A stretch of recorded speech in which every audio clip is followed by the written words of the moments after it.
Just thought I'd do a quick video on the installation of Rough Country quick disconnect sway bar links on a 2000 Jeep Wrangler. Thought I'd better tell you a little bit about the Jeep first. It's a 2000 TJ, as you can probably tell. It's got a 4-inch lift with 33.5-inch tires on it, and it's pretty much the way I bought it a few months ago. Only thing I have done to it is I've changed out the fender flares and put a new top on it because the old one was faded and gray. But this is my first Jeep ever, still learning about them. And this one was wandering around the road real bad, and some of that I allow for just being a Jeep with 4-inch lift and 33-inch tires.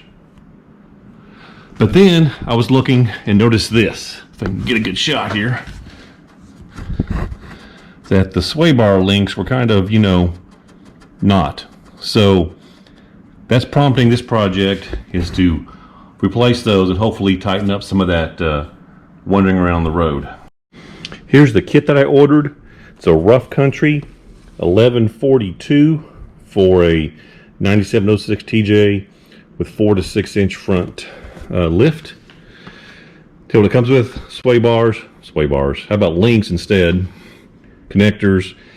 The only thing I found wrong with the kit was this one it was missing one of these nuts, so I'll have to scavenge around the garage here in the shop and see if I can find one. If not, I'll have to make a quick run to the store to get one of those. But the reason I chose this kit is I was trying to keep the expense down right now. I have other projects going on, and these had good reviews online, so I thought I'd give them a try.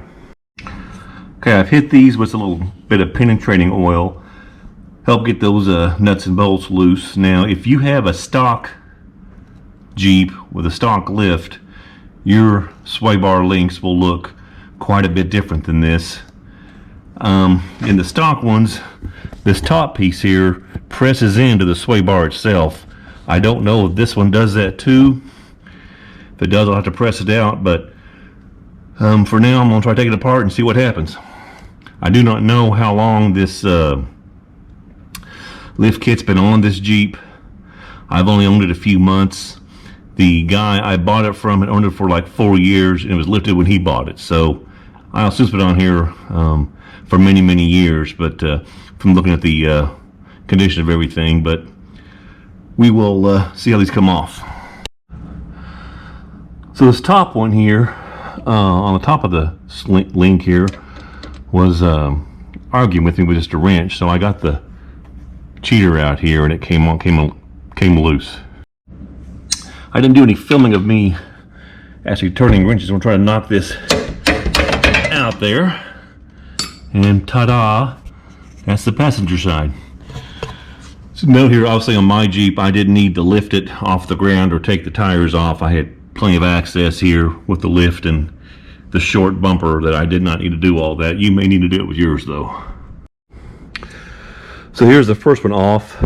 This kit being 4 to 6 inches, I assumed I would need to compact this down all the way, and that's what I've done. This is about as far as it'll go down. It looks like it's going to fit pretty well lengthwise with the one I'm taking off. I strongly recommend using the penetrating oil before you start and get those nuts loose. So far, all of mine have come loose very easily. So the directions say to make sure this mount is straight with the sway bar. So let's get 9/16 on top. Just tighten it down good and snug. Here's the driver's side out. So now both of them are out. I wanted to also mention one thing you might want to look at while if you have a problem with the sway bar links, is check your sway bar bushings that are right here and make sure they're good.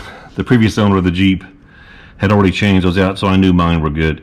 But when you are checking yours, if your links to be placed, be sure and check these bushings.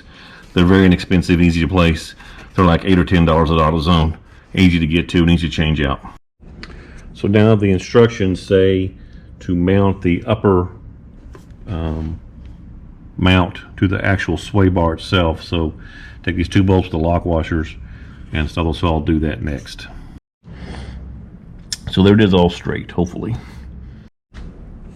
One thing I forgot to do, had to go back and do just now, was I had to, whoa. So one thing I forgot to do earlier, I'm going to show you what I did, is I forgot to put these jam nuts on there. So I took the ends off, ran the jam nuts on, didn't video that because that'd be boring just watching me put jam nuts on. But I did forget that earlier, so I want to make sure I pointed that out to you. So one thing I liked about this kit, it came with these little brackets right here to hold the sway bar link up out of the way. We disconnect it from the lower suspension when you go off road. So I was doing a little test fit here, and on mine anyway, it looks like I need to use this front hole right here, and then the back one back there, off it right here. It also came with 4 holes. I didn't know which ones to use.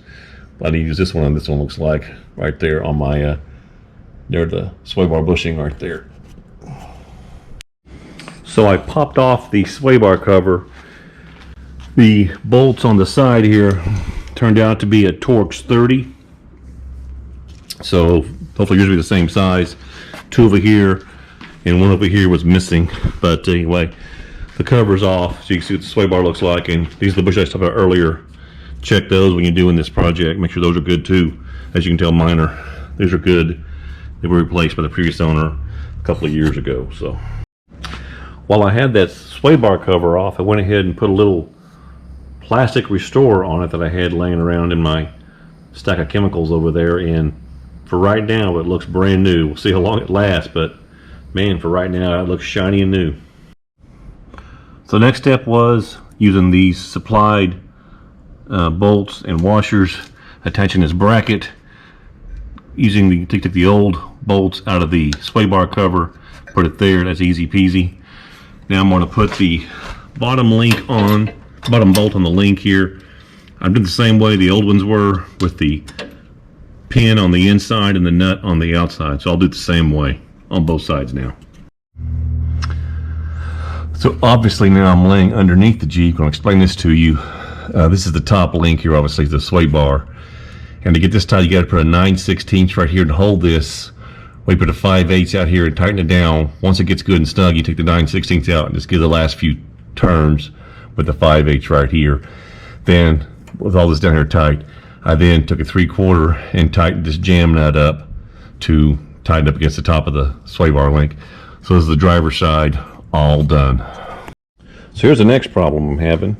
This is the lower pin for the other sway bar, and the washer supplied won't go over it. As you can tell, the ID is too small. So I think I'm gonna have to just take a drill and make that hole a smidge bigger, because neither one of them will go over it to install. It's gonna slow me down a little bit, but I'm gonna take a drill and drill it out. So you can probably tell I took a 1/2 inch drill bit and just drilled through the center of the 2 washers, and ta-da, now they fit. So now we'll try to install them. So after that quick modification to the 2 washers there, this is all tightened up. Once again, 5/8 to 9/16 holding that, and 3/4 tightens that up. Put the pin on the other side. I would hold the pin with a pair of pliers while I tightened up the 3/4 over here, so it would be easy to get to when I want to take it off that there. So it's all put together. Now come morning, I will take it out for a test drive.